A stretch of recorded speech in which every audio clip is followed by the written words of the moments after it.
I walked into her secret apartment and realized, I didn't exist in this life she'd built. That was the moment the air left my lungs. The light through the curtains was golden, hazy, the kind of light you see in movies right before something beautiful or tragic happens. I remember how it pooled on the hardwood floors, illuminating a pair of red heels kicked off near the doorway, heels I'd never seen before. Not once. The place smelled of her perfume, faint but unmistakable, a blend of amber and citrus she said made her feel expensive. And this place, this wasn't some rundown side apartment. It was high-end. Clean lines, minimalist art, a wine rack better stocked than ours at home. And not a single photo of me. Not even one.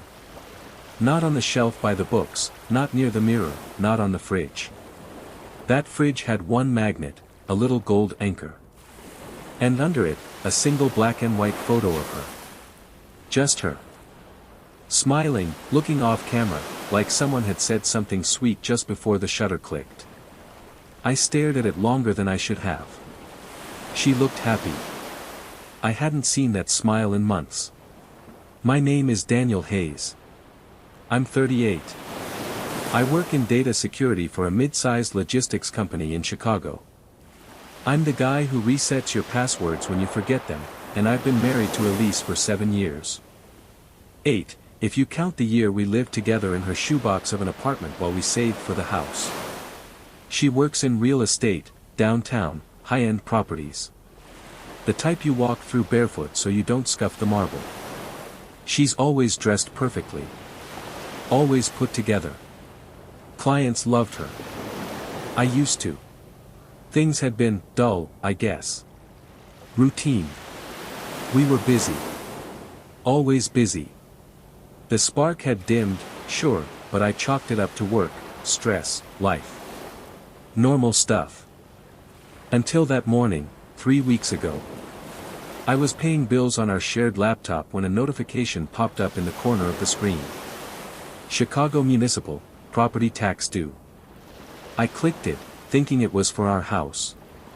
The address wasn't ours. It was a condo on South Peoria Street.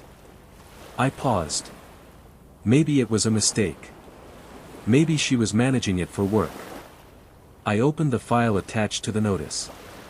Owner, Elise M. Hayes. No co-owner. No realty firm. Just her. And it wasn't listed for sale. It hadn't been listed in over a year. I didn't say anything. Not at first. I watched her that night as she got ready for a networking dinner. Her lips moved as she practiced introductions in the mirror, her back to me, hair curled to perfection. She kissed my cheek as she left. Her eyes didn't quite meet mine. The next day, I took off work. Told her I had a systems audit and wouldn't be home late.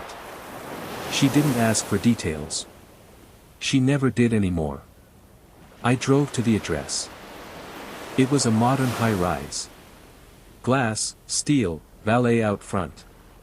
I waited until someone came out and slipped in behind them, nodding casually to the doorman. He didn't question me. Just smiled. Elevator. 7th floor. Apartment 709. She hadn't changed the locks. I stood there for a full minute with my hand hovering over the knob. Then I used the emergency key from her old realtor's lockbox. She'd kept it in the back of our closet. Said it was just a souvenir. The door opened easily. Inside, it was another world. There were candles, real ones, not the electric kind we used at home because Elise hated wax stains. There was a cashmere throw draped over the back of the couch. 2 glasses on the coffee table. Red wine in one. Lipstick on the rim. Not hers. Elise didn't wear lipstick. Not anymore. The trash can held a receipt from a restaurant we'd never been to. Steak for 2. 1 creme brulee. Room scent diffuser. Box from a new shirt, men's, large. Someone lived here. Not full-time, maybe. But enough. The shower was still damp. Her robe was hanging behind the door. And I felt like a stranger in my own life. Like I'd stumbled into someone else's movie halfway through. I didn't touch anything. Just stood in the middle of the room, listening to my heartbeat echo through the silence. My hands shook. I sat on the edge of the bed and tried to breathe. There was a book on the nightstand, The Untethered Soul. She always said she wanted to read more. It was dog-eared halfway through. I don't know how long I sat there before I heard it. The elevator. Footsteps. Keys. I didn't have time to hide. The door opened, and there she was. Elise. She froze when she saw me. Her bag slid off her shoulder and hit the floor with a soft thud. "Daniel," she said, her voice small. "What are you doing here?" I looked around slowly, then back at her. "I was about to ask you the same thing." She didn't speak right away. Just stared at me like I was some ghost from a former life who'd taken physical form in her perfect little lie.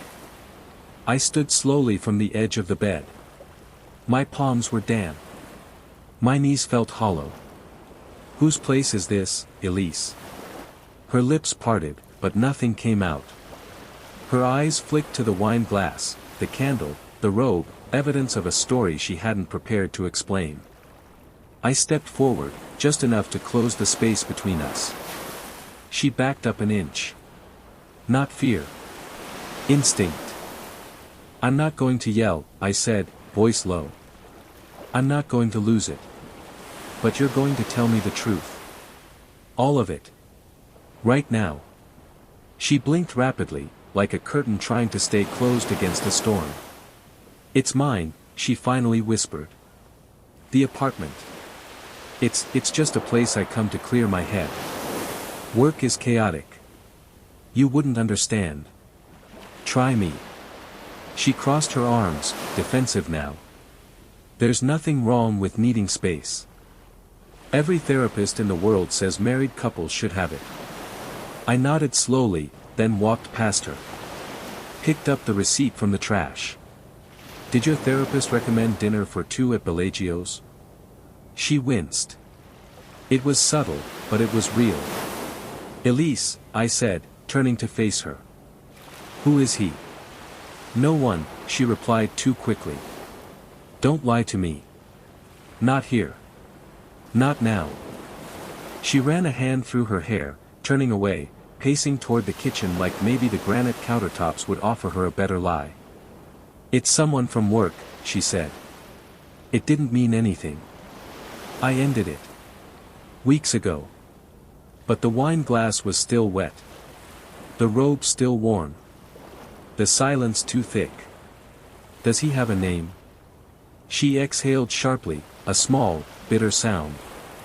"Gavin." It hung in the air between us, foreign and cruel. Gavin. I didn't know a Gavin. He wasn't part of our world. That made it worse. "He's married too," she added. It was stupid. Reckless. "I know." I nodded, absorbing it like a slap. "So you both came here to play house? Pretend your lives didn't exist?" "It was a fantasy, Daniel," she said, stepping toward me now. "That's all it was. This place," I cut her off, "is a graveyard. For everything I believed about you." She flinched. "I was going to tell you," she murmured. "When? Before or after the next glass of wine?" Her face crumpled then. The practiced confidence gone. The mask shattered. She looked younger, somehow. Smaller. I should have felt powerful in that moment, but all I felt was grief. 7 years of trust. Gone in a single room I was never supposed to find. I stepped past her. She didn't stop me. The hallway was quiet as I left, and the door closed with the softest click I've ever heard. But in my chest, everything slammed shut. The first thing I noticed when I walked back into our house was how quiet it felt. Not peaceful. Not calm. Just quiet. The kind of quiet that scratches at your ears because it knows something used to live there, a laugh, a voice, a promise. I dropped my keys on the hallway table, but the sound barely registered. The place smelled like laundry detergent and lavender spray. Normal. Routine. A facade. I stood in the doorway of our living room and stared at the couch where we'd binged documentaries last winter. Where she'd fallen asleep with her head in my lap more times than I could count. I realized I didn't know which of those nights were real anymore. That night, Elise didn't come home. No call. No text. Just silence. The next morning, I found her sitting at the kitchen table. Hair tied back. No makeup. Wearing an old hoodie of mine I hadn't seen in months. She looked like she had aged 5 years overnight. There was a cup of coffee in front of her. Untouched. Still steaming. I couldn't sleep, she said before I could speak. Her voice was hoarse. I didn't go back to him. I swear to you. I stayed at a hotel. I needed to think. I pulled out a chair across from her. She looked up at me, and for a moment, she was the Elise I married. The one who cried through our vows. The one who danced barefoot in our kitchen the day we got our mortgage approved. How long? I asked. She flinched, but she answered. 5 months. It landed like a body hitting the floor. 5. Not one drunken mistake. Not a weekend of guilt. 5 months of coordination, of lies, of cover stories. Did you ever love me during it? Even a little? She looked down at her hands. I don't know. I think I tried. But I felt so far away from you. You built an entire life away from me. Elise, that wasn't distance. That was desertion. She wiped at her eyes. No tears came. What happens now? She asked quietly. I didn't answer. Because the truth was, I didn't know. That weekend, I moved into the guest room. It wasn't some dramatic power play. I just couldn't sleep beside her. I couldn't feel her breath on my neck and not remember Gavin. Not remember that apartment. That other life. She cried once. The second night. I heard it through the wall. It didn't sound like guilt. It sounded like grief. And part of me hated that I understood it. On Monday, I went back to work. My inbox was full. Meetings backed up.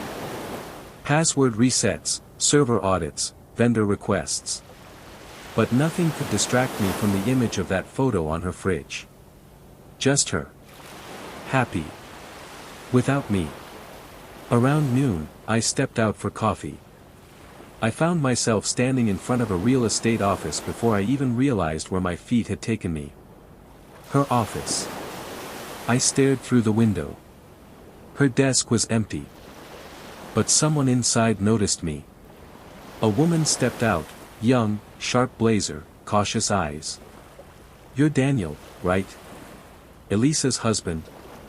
I nodded. She hesitated. Then, she hasn't been in since last Thursday. Didn't show up for the planning meeting. Didn't return emails. Is she okay? I asked, hating how automatic it sounded. She shrugged. She said she was taking some time off. We didn't cry. I nodded again, then turned to leave. She really loves you, you know, the woman said before I could step away. She talks about you all the time. I froze. She did, she corrected, softer now. She used to. That night, Elise was waiting for me again. This time in the backyard, wrapped in a blanket on one of the deck chairs. It was barely 50 degrees. You'll get sick, I said as I stepped out. Too late for that. She patted the chair beside her. Please. I sat. The stars were out. Clear, cold night. Chicago air biting at the edges of our silence. I canceled the lease, she said quietly. The apartment. Gone. That doesn't change what happened inside it. No. It doesn't. We sat like that for a long time. Two people on a raft in the middle of a sea of damage. I don't know how to fix this, she whispered. I don't even know if it can be fixed. I looked at her, really looked. She wasn't flawless anymore. She wasn't polished. She was broken in places I didn't know existed. Neither do I admitted. And for the first time since I walked into that secret apartment, I saw something real in her. Not an excuse. Not a mask. Just a woman who had everything, and lost it. Maybe forever. The text came just before dawn. I think you deserve to meet him. If only so you can stop imagining worse. Elise. I stared at the screen for a long time. It felt like bait. Like stepping into that apartment all over again. But I typed back. When? Today. 5 p.m. The cafe on 12th and Fremont. Public, neutral. Neutral. As if there was any such thing left between us. All day, my chest felt like it was wrapped in wire. I replayed what I'd say. What he might look like. How I'd keep my hands at my sides, my voice low, my face calm. When I got there, Elise was already seated at a corner table, facing the entrance. She looked up the second I walked in, like she'd been watching the door for an hour. And beside her, he sat. Gavin. Tan. Handsome. Well-dressed in that careless, rich boy way. Sport coat. No tie. Button undone. Not smug, not cold. Just confident. Too confident. I took the seat across from them. No one spoke at first. Elise opened her mouth to say something, but I raised a hand. No, I said quietly. Let him speak. Gavin nodded slowly, folding his hands on the table. Daniel, he said. I didn't come here to fight. I came to own up. I didn't respond. What I did with Elise, what we did, was wrong. I knew it then. I know it now. Still nothing from me. Let him dig his own grave. But I also want to be honest. It wasn't meaningless. We had something. And I think you knew something was broken between you two, even before us. There it was. The excuse. Dressed up as honesty. I leaned forward, voice low. Let me explain something to you, Gavin. A man doesn't get to set fire to another man's house and then lecture him about insulation. He blinked. Elise sucked in a breath. I looked at her then. You wanted me to meet him. I have. Now I want you to look me in the eye and tell me you're still the person I married. Her eyes welled, but she didn't cry. I'm not, she said. I don't think I've been for a long time. Then why keep me? Why pretend? She looked down. Because you were safe. You were good. And I didn't want to break the one good thing left in my life. I sat back in my chair, the words slamming into me harder than any confession. Gavin stood. I'll give you two space. He walked out without another word. I watched Elise watch him go. And I realized that as much as she swore it was over, part of her still followed him with her eyes. I stood, too.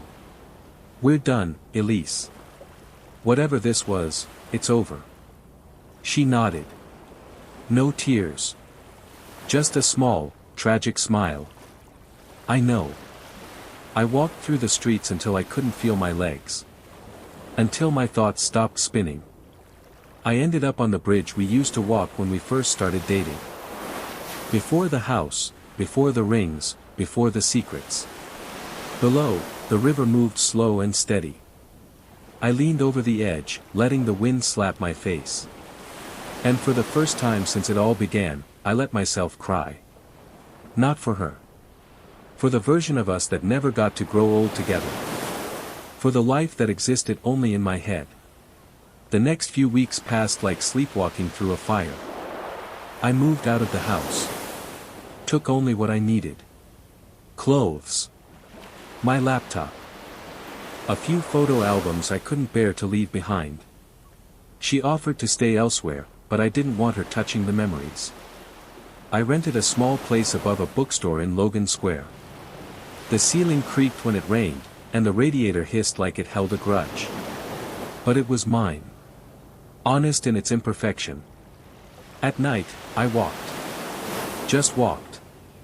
Miles. Blocks. Faces and lights and alleys fading into each other. My mind would go quiet after a while. Not healed. Not even numb. Just, quieter.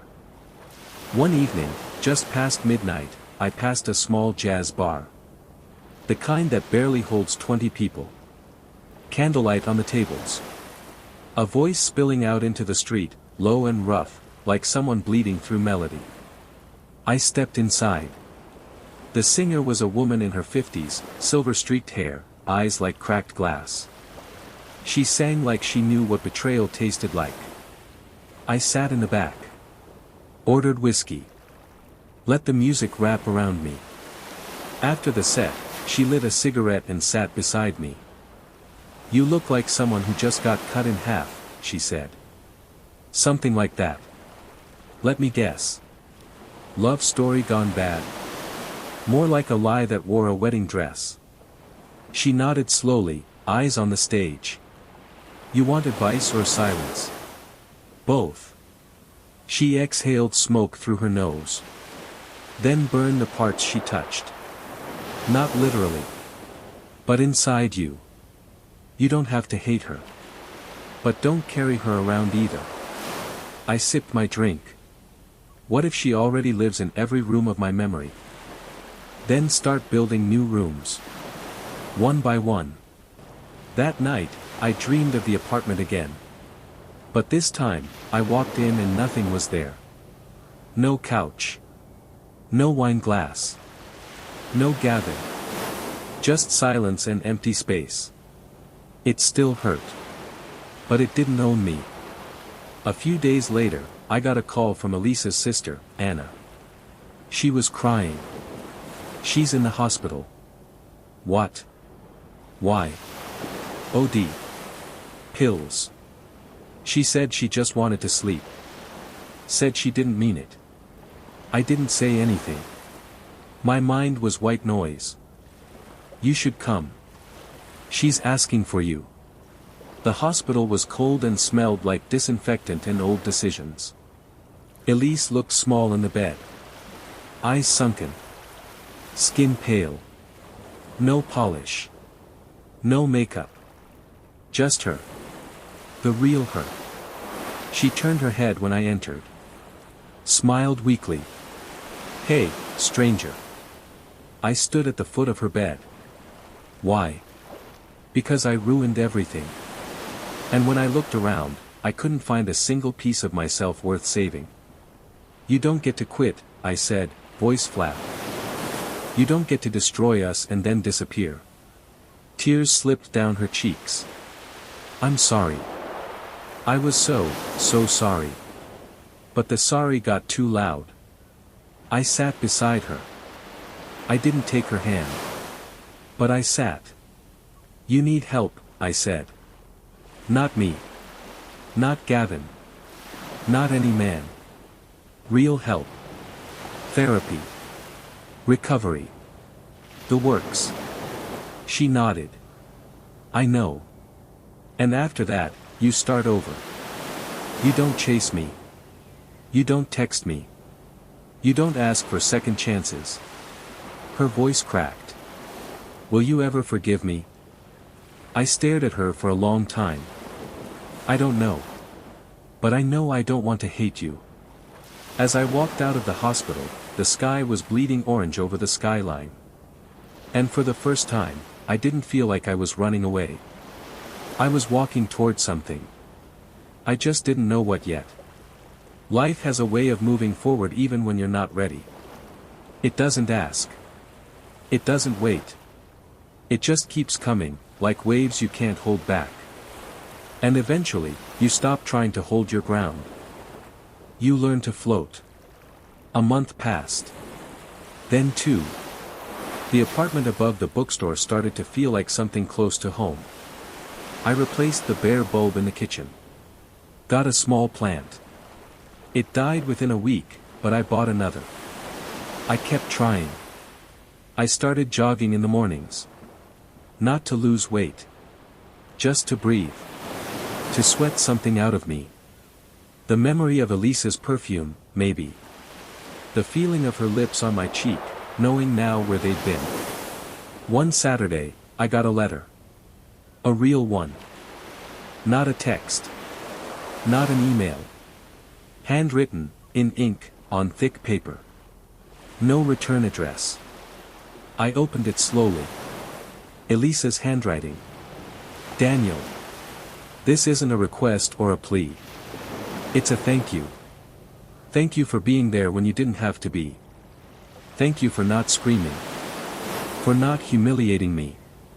For sitting beside me in that hospital room even though I deserved nothing from you. I'm in a recovery program now. Real therapy. Group work. I haven't seen Gavin. I don't want to. I'm starting to understand why I did what I did. It doesn't excuse anything, but maybe someday it will explain it. I won't contact you again after this. You asked me not to, and I will honor that. But I need you to know, what we had, before it fell apart, was the most honest thing I've ever known. And I ruined it. That's mine to carry. I hope you build a life so good, you forget how I made you feel. E. I read it twice. Then a third time.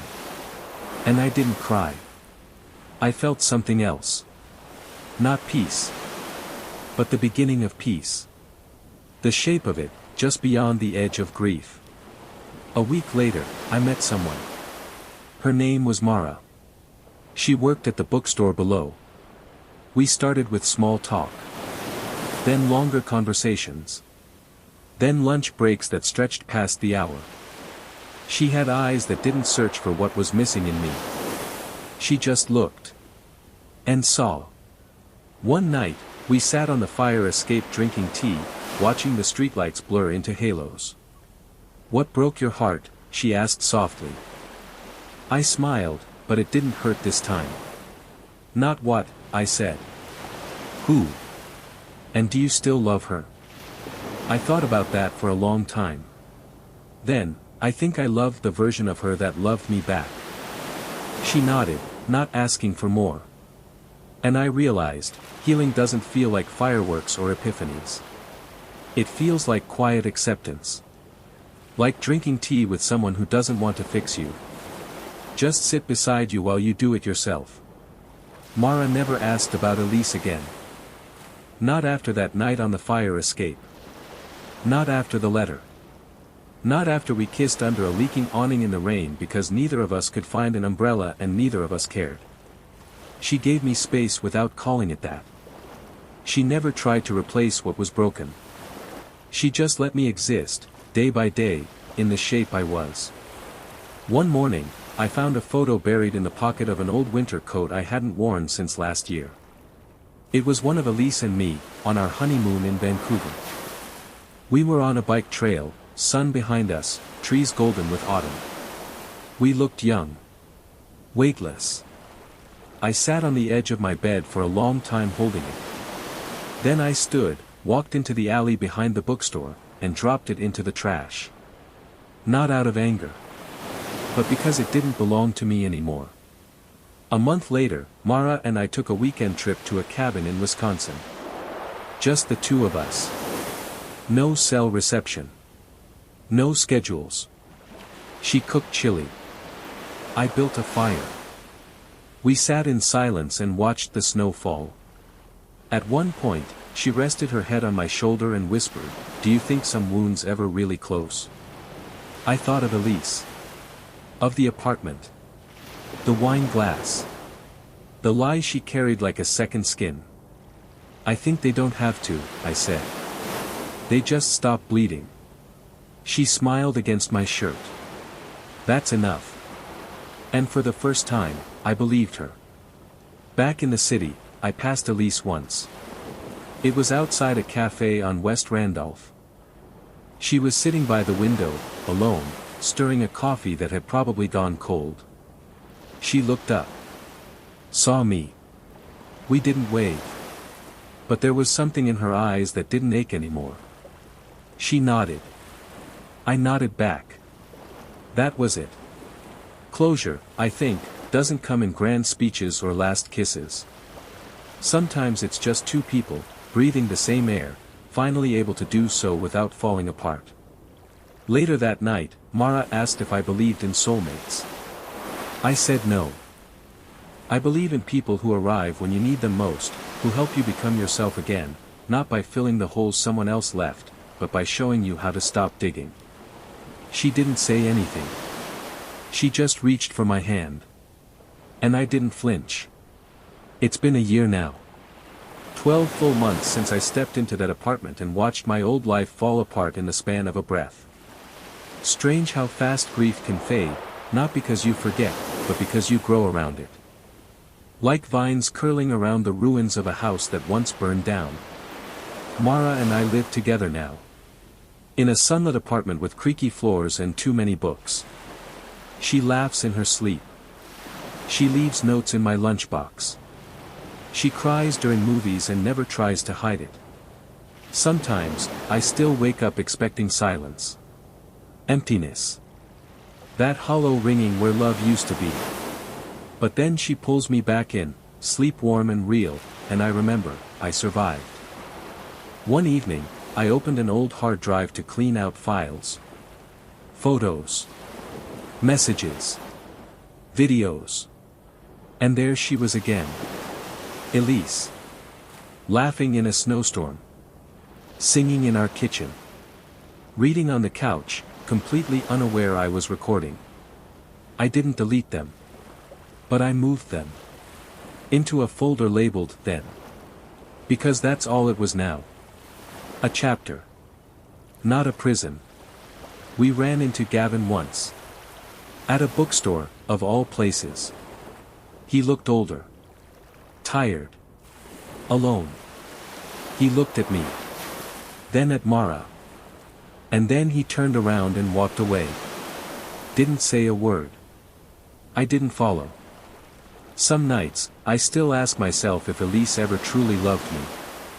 Other nights, I ask if it even matters. Because love, when real, doesn't vanish. But it can lose its place. It can outgrow its promise. It can rot from neglect. But even rotting things feed the soil. And something better can grow in their place. I'm not the same man who stood in that apartment, staring at a wine glass and wondering who I was to her. Now I know who I am. Not someone's husband. Not someone's mistake. Just a man who kept walking, even when the road was gone. And finally found solid ground again.